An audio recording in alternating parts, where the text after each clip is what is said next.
What's up mga idols? Ito pong ating feature para sa inyo. Ang pinag-uusapan po ngayon at napaka-trending. Nagagawa na po at maglalabas ang Sea of Moto ng bagong 1000cc sports bike mga idol.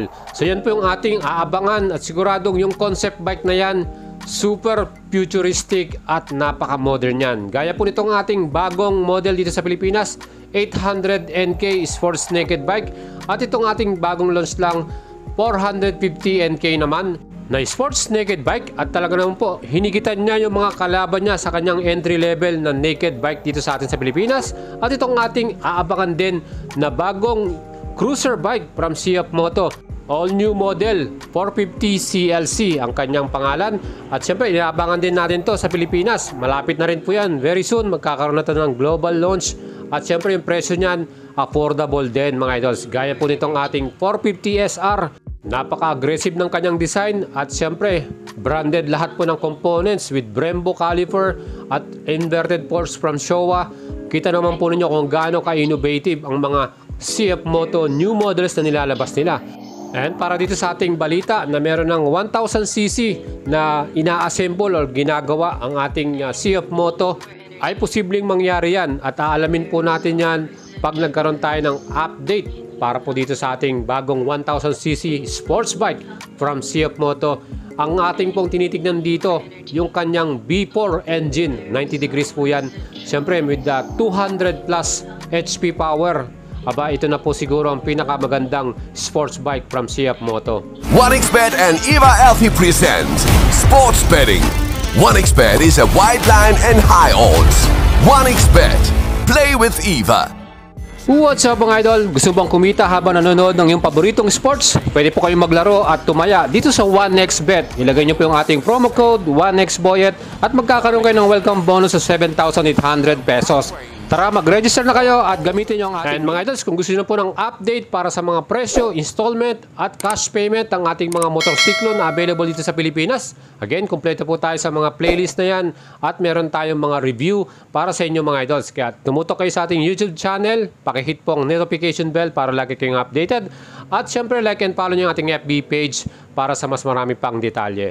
Mga idols, itong ating feature para sa inyo, ito nga pong pinakainaabangan natin na Sea of Moto new sports bike 1000cc. At malaki po ang chance natin na makita po ang bagong model na yan na 1000cc sports bike from Sea of Moto. At makikita rin natin na yan po ay fully loaded din with all advanced electronics na meron po para sa mga sports bike in 1000cc category. And siyempre sa mga idols natin na sanay po sa mga brand ng Japanese brand, ito pong ating Sea of Moto ay Chinese brand naman po ito. Well, marami po nagsasabi na baka yung quality hindi maganda, madaling masira, yung reliability, baka may issue, at yung mga parts mahirap mabili.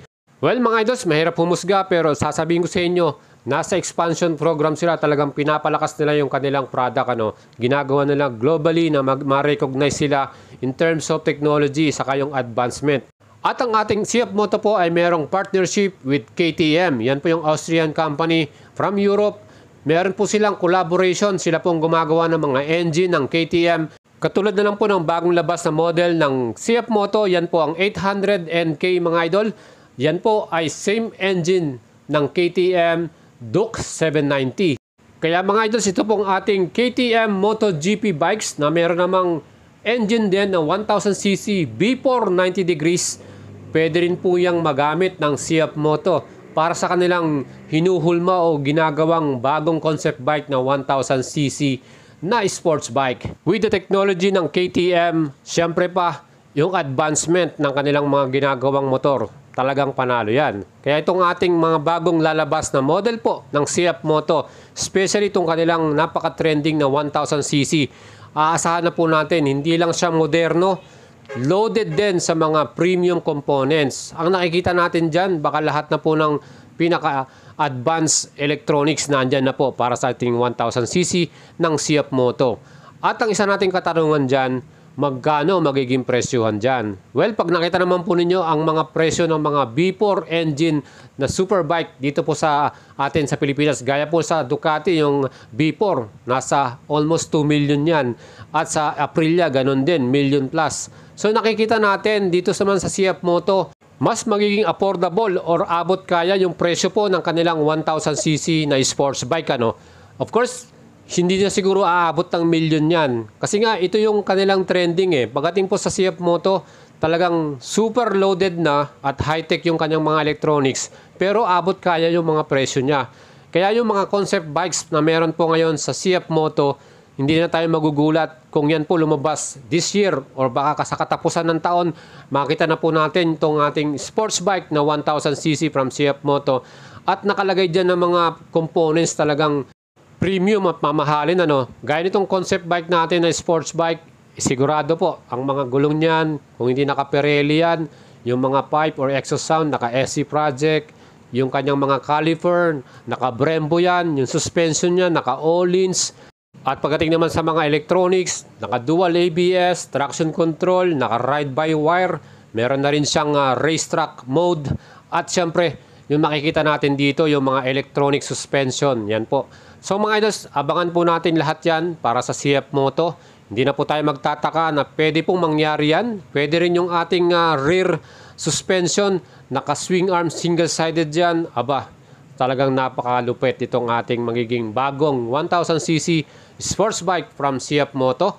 Kaya po, abangan na po natin yan at tumutok po kayo sa ating YouTube channel kasi oras na may makuha tayong balita or news para dito sa kanilang nilulutong bagong model, i-update ko kagad kayo dyan mga idols. Kaya subscribe kayo at hit nyo yung notification bell para lagi kayong updated. Siyempre mga idols, yung mga bagong model po ng CF Moto ngayon, maraming po nagsasabi kung reliable. Aba, kita naman po ninyo itong ating 450SR. Personally po, ako po na-try ko itong bike na to. Grabe, napaka-aggressive ng engine nito. Super torquey, ano? Ang lakas. At yung kanyang exhaust sound, napakaganda rin. Sarap pakinggan. At yung kanyang modern technology na meron siya. Meron din itong dual ABS, may traction control. Lahat ng mga ilaw, naka-LED. Plus full color TFT yung kanyang dashboard, ano? At meron pang equip yan na Bluetooth connection, Motoplay, navigation. So dito na pa lamang hitik na ang mga specs po ng ating mga CF Moto models. Kaya mga idols, abangan po natin yung mga paparating pang bagong model from CF Moto. Tayo po itumutok. Meron silang FB page dyan, CF Moto Philippines. Pwede nyo i-like at i-follow yan para pag meron silang mga bagong post, makikita nyo kagad yung kanilang update. Of course, dito sa CF Moto Global, pwede rin yung makita yung mga information na bagong parating dyan. Kaya ito po mga idols, ako po laging naka-update din dito sa CF Moto. Kaya makikita nyo yan sa ating YouTube channel. Meron din tayong test ride ng mga bikes nila. Gaya nitong 450SR. Napakaganda naman po at very reliable. At syempre, super aggressive ng engine nito. Yan po ang ating masasabi dito. Modern at perfect po itong ating bike na to. Yan po ang ating features para sa inyo. Kaya subscribe kayo sa ating channel at ride safe po sa inyo mga idols. Ciao!